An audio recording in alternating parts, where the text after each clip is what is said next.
Number 2, second video on the Efilist channel. Yes, Efilist. Anyway, to the point. So yeah, I wanted to have a little conversation about the meaning of life. Real quick rundown on what it is that we're doing here. So let's start with that Big Bang thing you heard about. Okay, so the universe initiates. We don't know why there's something rather than nothing. That's true. But what we do know is every bit of the universe that we've taken a look at, every bit that we've picked at, there's nothing mysterious. There's nothing more intelligent.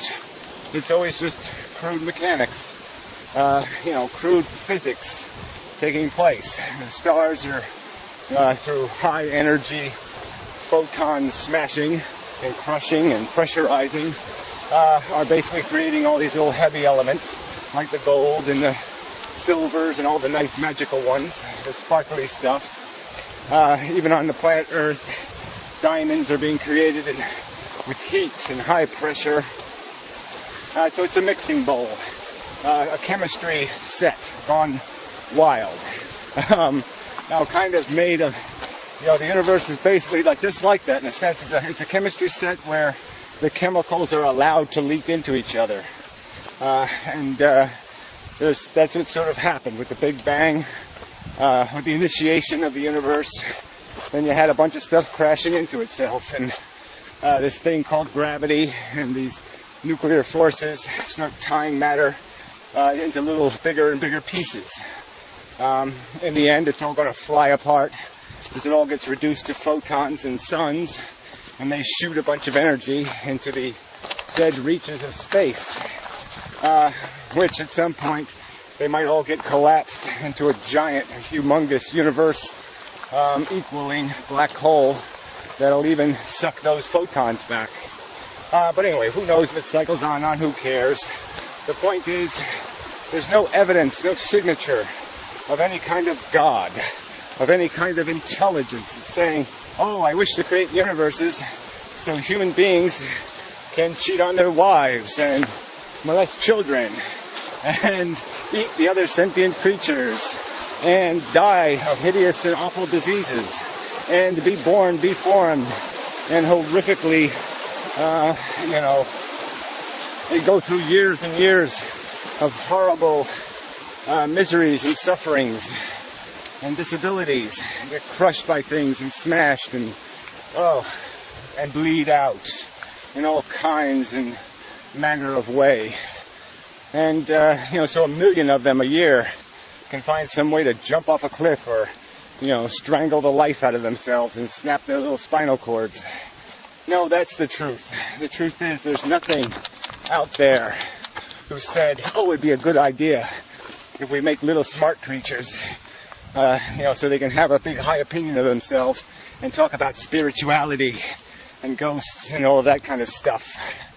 Nope, it's not happening. It's rocks and dirt. That's where we came from. That's the chemistry of our origins. And it's through billions of years of a DNA molecule evolving that we exist. And all our faculties exist to serve the initiative of competition, the mechanics of competition. It is a competition. A competition to do what? To survive. The punishments are brutal, and the victories are shallow. And that's the game we're in. Yes, I defeated the other. It's like the human race. It defeated Cro-Magnon man and Neanderthal and whatever else existed. We smited it, defeated it, so we could do our victory dance and say, look at us, we're here, and you're not. Yeah, sorry, no reason for a parade. No reason for giving us no blue stars or pink stars or congratulative handshakes or any such thing. It is not the definition of success or victory by reasonable standard. The fact that we could just club something out of existence and then glorify our own existence. And that's all we've really done. All of human history, we have struggled to find the truth. We have given magic powers to crystals and rocks in the ground. We have phantasmagorical, the trees and the dark and the woods and the animals. There are cultures that believe the animals are the gods, or believe that we transition through them and gain our preposterous egos somehow through those transitions. No, sorry, it doesn't work that way. Yes, you are an individual specimen of humanity, and everything that you are is a lineage. You are what your ancestors made you through surviving a brutal, mindless competition where victory was not necessarily earned by any rational or reasonable or sensible standard. It was just about who learned how to pick up the rock first and mash the other asshole, oops, I didn't mean to swear, over the head with it. So, that was the game. Brutal, nasty, stupid competition. To do what? To climb Mount Survival. Now let's figure out what Mount Survival's worth. What do you get when you get to the top of Mount Survival? Yeah, you get to live, if you're ignorant and stupid, yeah, you live in something called bliss, because you don't know any better. So anything shiny or sparkly, anything the least bit lickable might satisfy one of your hungers. Yes, you will, have relation with it, with some part of your sensual being that needs completion or satisfaction, whether it be your stomach or some other organ. Yes, you will satisfy yourself. And why? Because you're deprivated, because you're a need machine, because you come born into this world whining and complaining and saying, I want.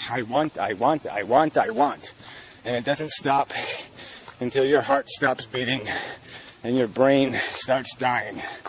You're a want machine. You're a need machine. You create the illusion that this must continue. The illusion that there's something to gain. If I get another 100 feet down this path, that there's meaning and purpose in it. Because we need to feed our ego. We need to have another chance at the roulette table. Because we're addicted like a gambler. We are addicted to the game. So we're in the game. And all we know how to do is throw the dice. That's it. That's what we're made to do, is to play the game. To feed the hungers. To feed the I wants. And they can manifest themselves in all kinds of different ways. But it really doesn't matter. Even the great Buddhas want. They want for a clean staircase. For their procession. They want for shinier gold on their Buddha statues. They want for a cleaner shave of their bald heads.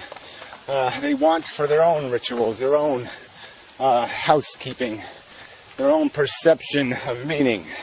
I want to be revered for the fact that I have forsaken all that is of any value in life. I mean, it's almost a funny joke that even eliminating want is a want. That we can't escape the concept. It is entirely the focus of the beast. That's what living things do. They chase. Okay, they consume so they can reproduce. And they do it on this island, Earth, which is really just Cannibal Island. Because all the little molecules, even though they're all related, are all eating each other, killing each other, beating up each other, exploiting each other, using and abusing each other. That's what you do when you're stuck on an island. And all for want.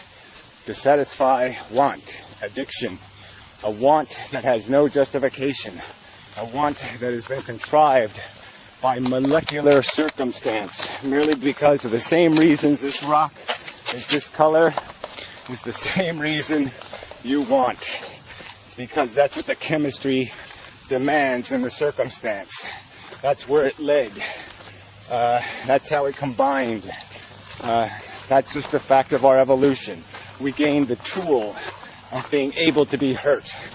And once the molecule had that weapon to use against us, essentially, we could be manipulated and steered by this powerful motivator of pain and pleasures, of the illusion of pleasure. Because most of your pleasures are just eliminating your burdens.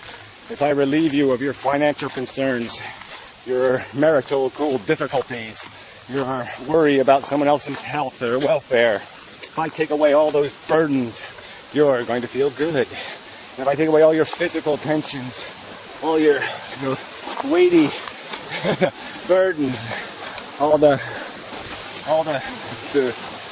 nags and pains of time, and I give you relief, it's going to be felt as pleasure. And that's how your brain manipulates you, to get you to keep wiggling through the humus, keep squirming through this, maze, this labyrinth of all kinds of doom and horror, and all for nothing in the end, to die, not to reach a pinnacle, not to stay once you climb the mountain of success and survival.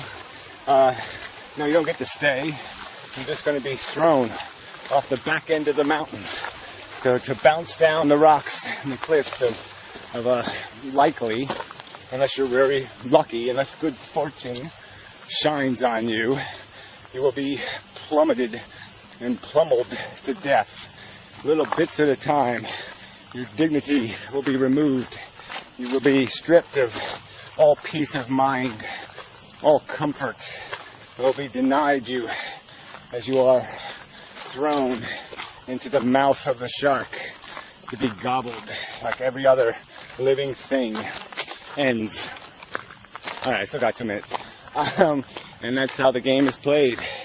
And it's a brutal, nasty, stupid, wasteful, pointless. This is a key word. There is no God. There is no creator. The DNA does not have a brain.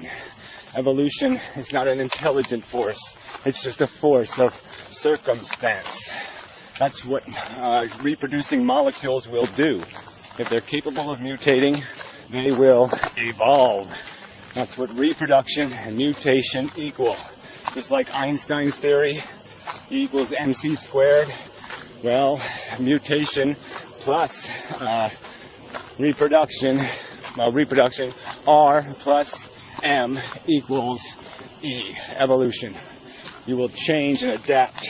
You will compete with your own brother and sisters, your own living sentient kind. You will compete with them. You will force them. You will be forced to play a vicious, horrid game in a brutal world. And although we have taken some of the edges off with our civilization, the fact is you're going to end up in the ground. You're going to end up worm food or incinerated or in some other way finished, destroyed, powdered. You're going to be powdered back to nothing. And why do this? Why especially impose this on some new victim? Come on. There's no point in it. So, enough of the video. Thank you very much.